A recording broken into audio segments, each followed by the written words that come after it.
Hello and welcome to your weekly horoscope for week commencing the 23rd of May. This is for the Sun or the Ascendant. I'm going to give you the broad strands to look out for, but please stay with me. I will then give in great detail each of the 12 zodiac signs that you can relate to, the key dates and influences for each one. Now, on the 29th of April, Mercury, the planet of communication, moved into the sign of Gemini. But on the 10th of May, around 2 weeks ago, it went into a retrograde. And as we start this week, Mercury retreats back within that retrograde into the sign of Taurus. Now, Mercury is the ruler of Gemini, so even in the retrograde, and of course it's been in a recently sparkling alliance with the flirtatious Venus, there have been possibilities.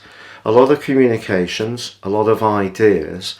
I think Mercury reversing back into Taurus asks us to get really grounded about what some of those ideas may be and try to get a more tangible idea of how we can make things work in a really practical way. So an opportunity, I think, to still grapple with those finances, especially with the recent cost of living increases, and where we can squeeze a bit more from our budget. Mercury's going to help us to think about those things.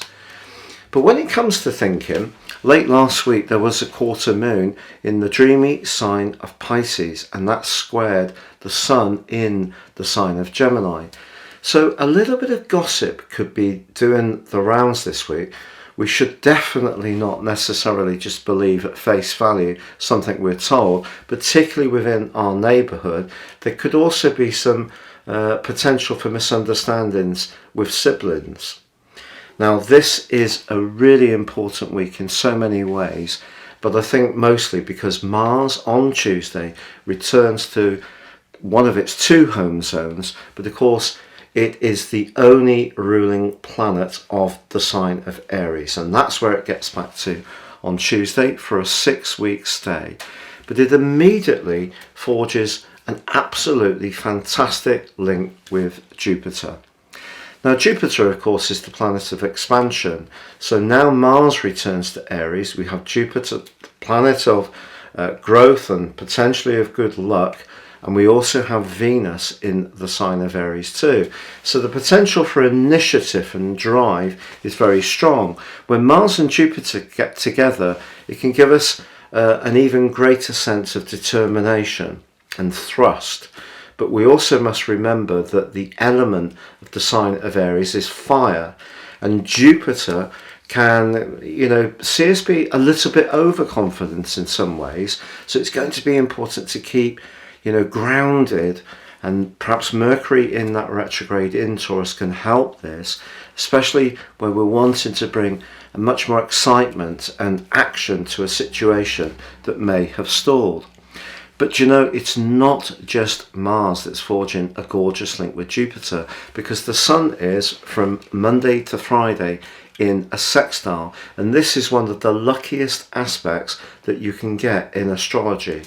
So if our ideas are strong, our determination and spirit to see them through, that energy in Aries, particularly with Jupiter, that gives us a great opportunity to move forwards at some pace. So something that has been a little bit stuck could gain traction, and that's really exciting. Now, ironically, Venus forges a very positive link with Saturn this week, a very stabilizing angle. So this is, if you like, Venus in Aries, technically detrimented, but it's in a sextile with the co-ruler of Aquarius. So that's very much about the collective, the group, friends, if you like.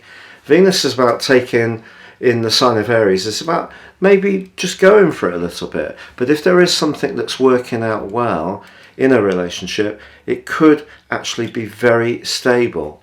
The irony is that Venus is also in a square with Pluto from Monday through to the end of the week.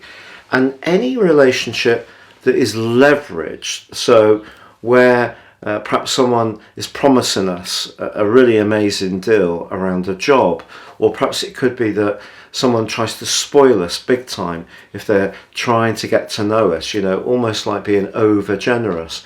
It's not to say that there's anything sinister with these tactics, but we just must be aware that Pluto's about power and Venus is about money as well as potentially sex. So, the inference is clear. Saturn can bring stability, but Pluto can bring some leverage. So just be conscious of that. But I think the key this week is to cut through the swirling mist that is that quarter moon, because there could be some mixed signals. It's not just Mercury's retrograde, and Mercury's retrograde in Taurus is most certainly asking us to scrutinize the details of things in a very exacting way.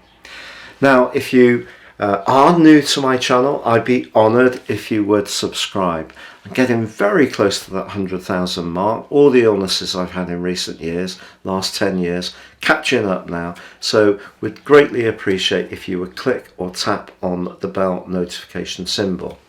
If you would like to ascend above this broadcast, if you give me 3 pieces of personal information, time, date and place of birth, I can share with you an astrological roadmap that can guide the rest of your life, and also my special package of 30% off a character analysis for the next 12 months.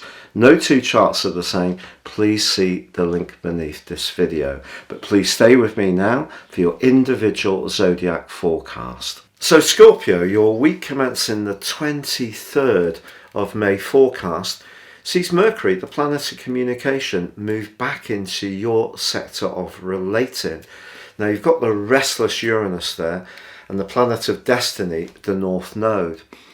Now I think there may be something that's been a bit deep, a bit complex, that may need some more thinking and discussion about. But are you really sharing how you feel, or are you keeping it a little bit to yourself? Perhaps you have been running quite a few ideas through your mind. Now, it just so happens that your traditional ruling planet on Tuesday, Mars, moves out of your sector of romance, where it's been for the last 6 weeks, and into a much more practical area. Now, if you're someone who does enjoy keeping fit, you're going to find that your physical vitality really picks up over the next 6 weeks. And because the combination between Mars and Jupiter is so tight this week, I think it's possible, and really right through to the first 4 days of June, it's possible that you could really start up some kind of new approach, new discipline, a plan that really gets you invigorated, but also a lot more active. And I think that's something you can really get a lot from. Now, your other ruler, your higher octave outer planet ruler of Pluto, very much to do with change and destiny and power, that's in a complex right angle with Venus.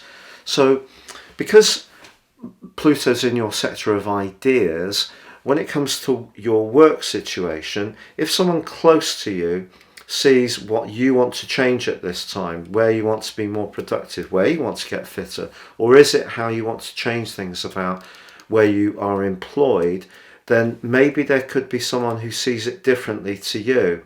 But then, because Venus is in a very stable link with Saturn, as long as you're patient, you could reach an accord by just listening, discussing things backwards and forwards. So I think Mercury in retrograde in your 7th house is saying that something may need revisiting that you thought was sorted, but it may need further thought, contemplation, discussion, but listening.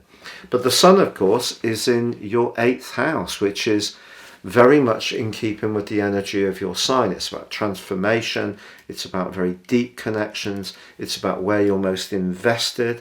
The 8th house can be very psychological, but it is forging an amazing link to Jupiter. So if you can be very efficient about the way you manage the resources you've got and not too overconfident, there could be a way that you actually improve your situation, even if it's a marginal gain. It's not quite as big and not quite as dramatic as you would like, but you could push back if something has been oppressing you a little bit. Your confidence, your hard work and dedication can definitely pay off for you at this time.